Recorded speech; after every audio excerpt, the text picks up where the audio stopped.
얼마 전에 어떤 분이 댓글에 이런 문의를 주셨습니다.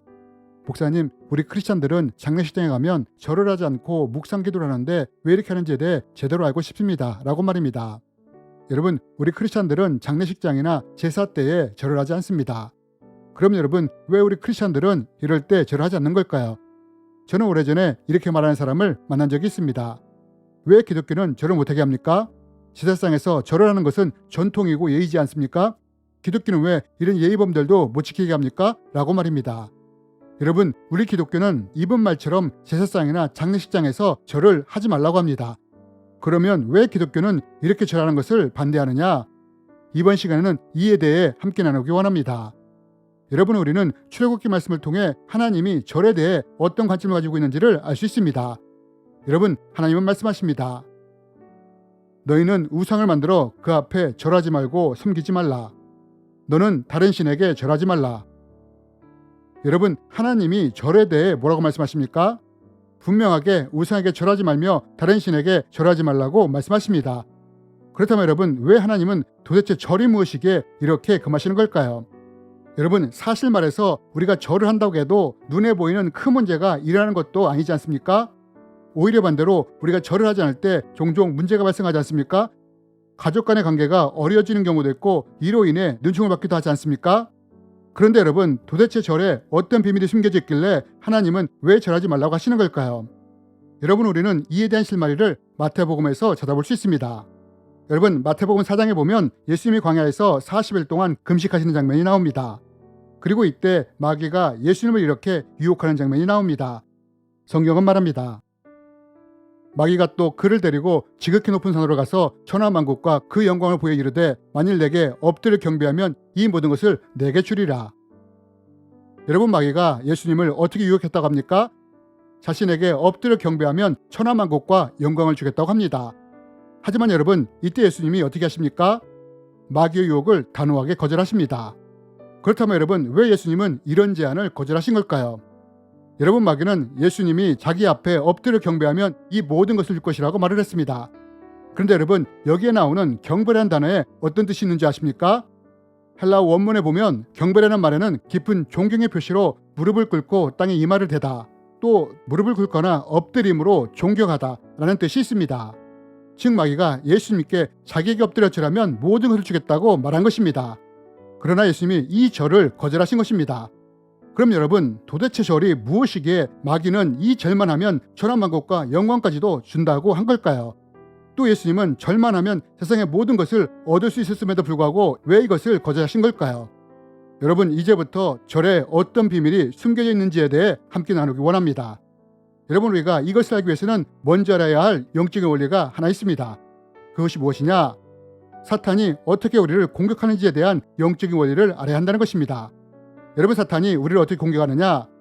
사탄의 세력들은 우리 안에 죄를 심거나 해결되지 않은 상처를 통해 우리를 공격한다는 것입니다. 여러분, 가룟 유다도 공격할 때 먼저 예수님의 팔 생각을 놓고 이것이 마음에 심겨지자 이 통로를 통해 사탄이 유다 안으로 들어가지 않았습니까? 또 사도 바울은 분이 날 때 이것이 빨리 해결되지 않고 죄로 이어질 때 마귀가 틈을 탈 수 있다고 말하지 않습니까? 여러분, 사탄은 일반적으로 우리를 어떻게 공격하느냐? 죄와 해결되지 않은 상처를 통해 우리를 공격한다는 것입니다. 그런데 여러분, 이것이 일반적인 사탄의 공격 방법인데 사탄이 이보다 훨씬 쉬운 방법으로 사람을 지배할 수 있는 방법이 있다는 것을 아십니까? 그것이 무엇이냐? 그것은 누군가가 사탄과 연관된 것을 숭배하거나 혹은 우상이나 귀신에 연관된 것들을 숭배하고 섬길 때 마귀가 이 통로를 통해 쉽게 그 사람을 지배할 수 있다는 것입니다. 그럼 이게 정말이냐? 여러분, 저는 축사 사역을 하면서 많은 악한 영들을 쫓아냈습니다. 그런데 여러분, 이렇게 사역을 하다가 만약에 악한 영이 드러나면 어떻게 하느냐? 바로 쫓아내지 않고 이 악한 영을 잡아서 주조를 합니다. 여러분, 예수님이 거라사의 귀신에게 내 이름이 무엇이냐라고 묻지 않았습니까?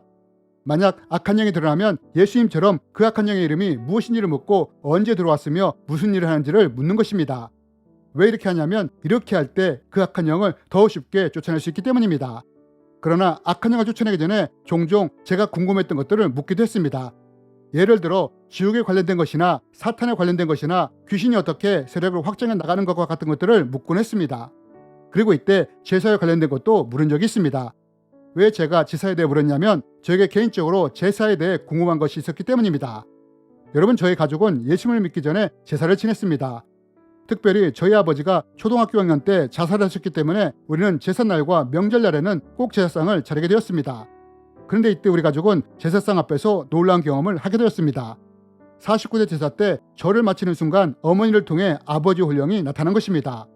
어머니의 목소리와 행동이 살아있을 때 아버지의 모습처럼 바뀐 것입니다. 여러분, 그 당시에 우리는 이 혼령이 죽은 아버지가 제사법을 얻어먹게 해온 죽은 아버지의 혼령인 줄 알았습니다. 그러나 나중에야 이것이 아버지 혼령이 아니라 귀신이 아버지 흉내를 낸 것을 알았습니다. 저는 이에 대한 궁금증이 생겼습니다. 어떻게 귀신이 그렇게 쉽게 우리 가족을 미혹할 수 있었는지를 말입니다. 그래서 악한 영들이 드러났을 때 제사에 대해 물은 것입니다.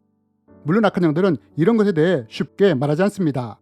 그런데 여러분, 이때 예수 그리스도의 이름으로 명령하면 어떻게 되느냐? 내 명령이 아니라 예수님의 권세에 굴복하여 말을 한다는 것입니다. 여러분, 악한 영들은 이렇게 말했습니다. 만약 우리가 죽은 자를 기념하여 제사상을 차리면 악한 영들이 그 제사상에 모여든다고요. 하지만 이미 그곳에 자리를 잡은 귀신들이 있을 수도 있다고 했습니다. 어떤 귀신이 미리 자리를 잡고 있을 수 있느냐? 만약 죽은 사람에게 귀신이 붙어 있었다면 그 죽은 사람을 위해 제사를 지내게 될 때 그 귀신이 떠나지 않고 남아있을 수 있다고 말입니다.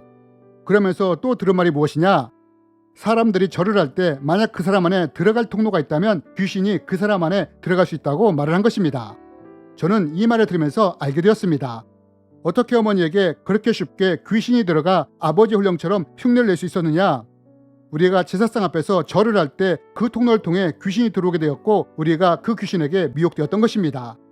여러분, 왜 마귀가 엎드려 절만 하면 천하만국과 영광을 준다고 했을까요? 엎드려 절할 때 마귀가 지배할 수 있는 통로가 열릴 수 있기 때문입니다. 반대로 예수님은 이것을 아셨기에 천하만국과 영광을 준다 해도 절을 하지 않으셨던 것입니다. 그리고 이런 이유 때문에 하나님도 우리에게 절을 금하시는 것입니다. 여러분, 마귀는 말했습니다. 나에게 엎드려 경배하면 천하만국과 영광을 주겠다고요. 그런데 이 말에 예수님이 뭐라고 대답을 하십니까? 예수님은 말씀하셨습니다. 이에 예수께서 말씀하시되 사탄아 물러가라. 기록되었을 때 주 너희 하나님만 경배하고 다만 그를 섬기라 하였느니라. 여러분, 마귀는 말했습니다. 나를 경배하면 모든 것을 주겠다고요. 하지만 예수님은 오직 하나님만 경배하라고 하십니다. 그런데 여러분, 혹시 아십니까? 마귀가 말한 경배라는 말과 예수님이 말씀하신 경배라는 말이 똑같은 단어라는 사실을 말입니다. 즉 예수님은 이 말씀을 통해 마귀에게 절하는 사람이 되지 말고 오직 하나님께만 절하고 섬기는 사람이 되라고 말씀하신 것입니다. 여러분, 이것이 우리가 하나님 이외에 다른 존재에게 절하지 않는 이유인 것입니다. 또한 우상이나 제사 때나 장례식장에서 우리가 절을 하지 않는 이유이기도 합니다.